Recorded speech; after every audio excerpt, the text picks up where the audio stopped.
This is what Allah gives us the reminders. Abu Abdullah Muhammad ibn Ahmad al-Qusri relates that in Istanbul there was a governor, he died.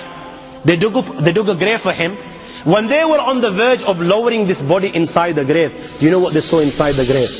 They saw a black snake waiting for him inside the grave. They were terrified. Naturally, they were terrified.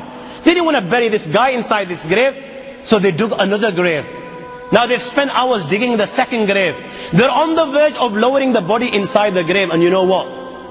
The same snake they saw in the first is waiting in the second.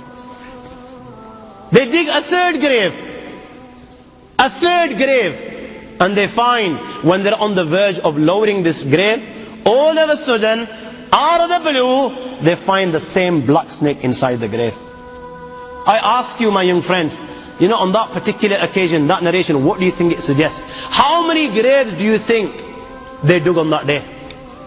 4, 5, 6, 7, 8, 10, 15, 20, 25, 30 graves.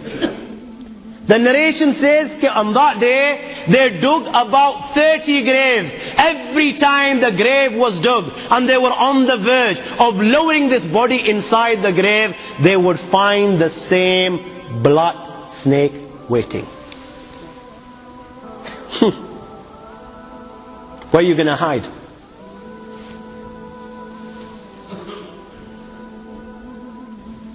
It doesn't come any clearer than this.